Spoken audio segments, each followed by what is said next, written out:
Here we are with Game 2 between Seagau's and Archangel. Archangel down 1-0 on the series, trying to even things up, stay alive in the tournament. He has taken the Tomb Kings. And he's facing off against Norska. You will have seen, I think they released another trailer yesterday for Tides of Torment. I am going to bring you early access content soon. I just need to confirm that I can actually tell you what dates, but I can tell you it'll be very soon. But in the meantime, we're going to finish up with this tournament, and here we are with this game. So let's take a look at the builds with Cetra the Imperishable leading the way. We've got Skeleton Spears and Skeleton Warriors up front. Necropolis Knights with Halberds for anti-large. Some Skeleton Archers here, and some Skeleton Horsemen. Norska already aggressively rushing in with 5 Marauders as a front line. He's got 5 Hunter throwing axes to back them up. Super interesting, and I actually really like it. We've got Shaman Sorcerer of Fire, some Skin Wolves, and Wulfric on horseback. Out of the flanks, Skin Wolves with some, looks like Beasts of Tashnar on the one side, and Ice Wolves that revealed themselves, running out of the woods. Gonna collapse on the flank. We've got a Burning Head in the front line, just deleting one Skeleton Spear outright. And the Marauders going to be charging in with the Maws of Savagery, Regiment Renown. They've got their Armor Piercing, Anti-Large over the regular non-AP Skin Wolves. They're going to collapse here.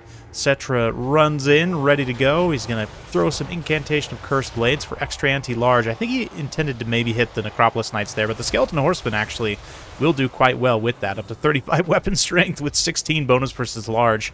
They're going to hit pretty hard, actually, against those regular Skin Wolves for such a low-tier unit, at least, even though they are crumbling.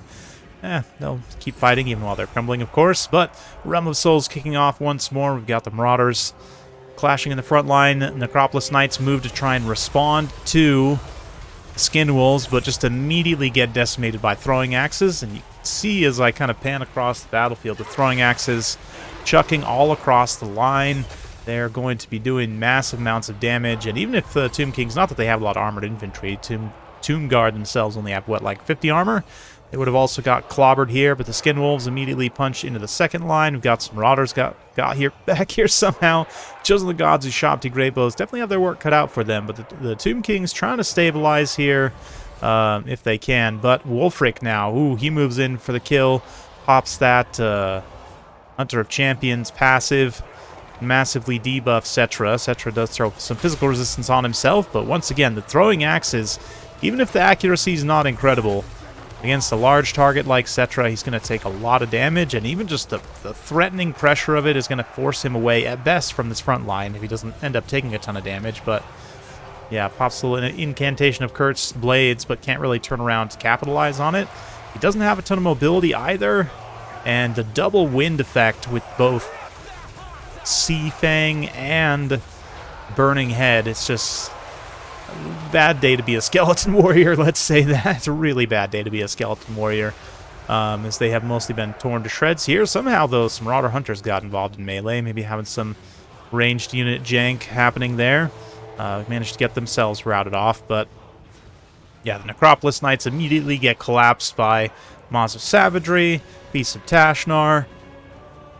Even in the backline, Cetra cannot find refuge as Wulfric and some regular Skin Wolves move in. Wulfric supported, of course, will do quite well here, even though he's not really anti-large or armor piercing, just decent stats all the way around on horseback. And yeah, already we're seeing army losses. Will be a pretty quick one.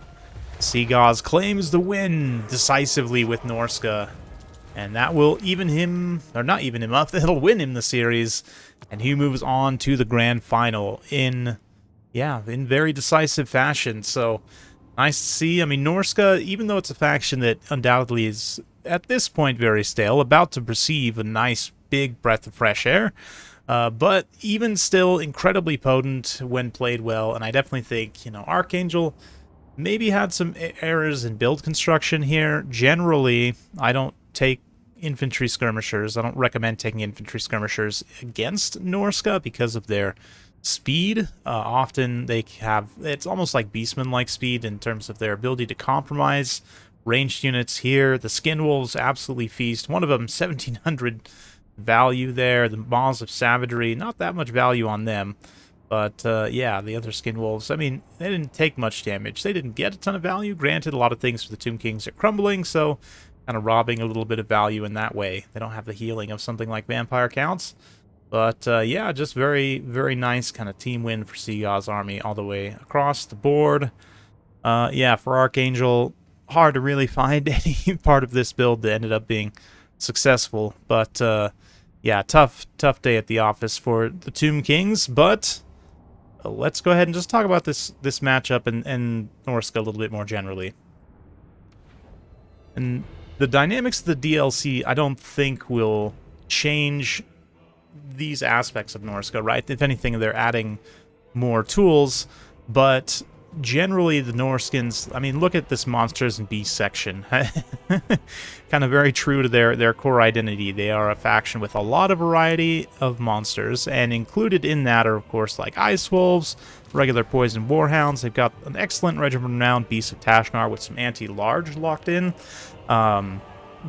Skin Wolves also physical resistance, decent weapon strength. There are 950 with some downsides, right? If we think through kind of low armor, offset somewhat by the physical resistance, but in Warhammer 3, more things than ever have magic damage, so, you know, a little bit tricky in that way. Not the best leadership, decent overall, but not the best. Great speed, though. 75 speed means they are on par with fast, heavy cavalry.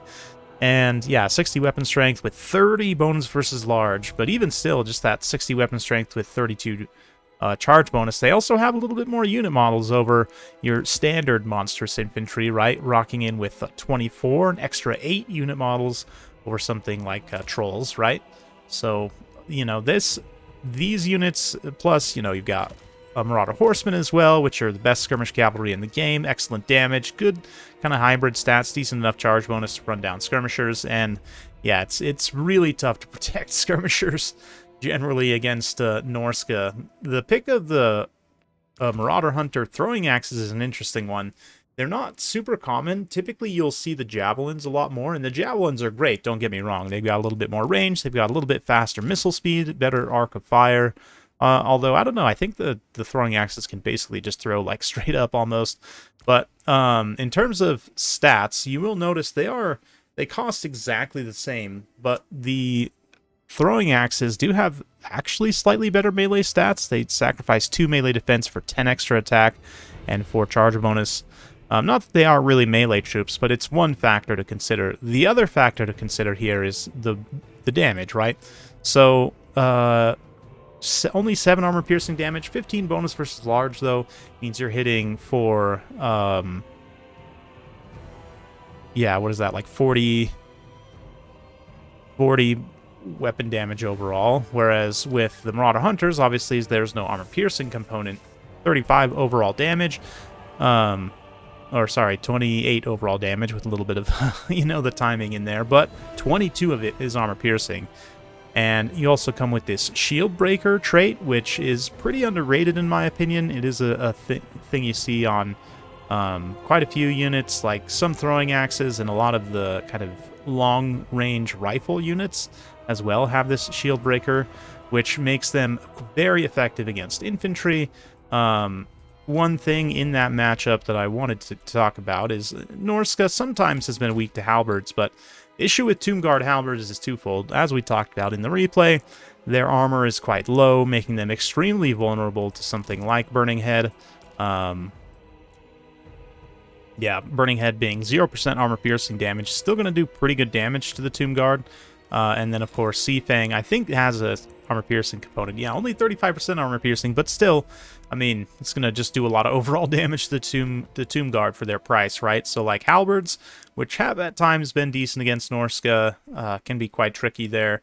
You know, the Necropolis Knight halberds make a little bit of sense, but at the same time, they are very expensive, as we saw. And, yeah, I think for Archangel there, it might have benefited him more. I mean, obviously, you have to respect, like, mammoths and stuff. You want to have some kind of a range component, but, or else something that can just go toe-to-toe with the mammoth, but maybe leaning more into, like, I don't know. It's hard to say with the cost of everything. You know, there's a few different directions you could go. Shabti Greybows, again, because their speed, even they at 54 speed are going to be tough to protect against these really fast units, so it's a consideration there.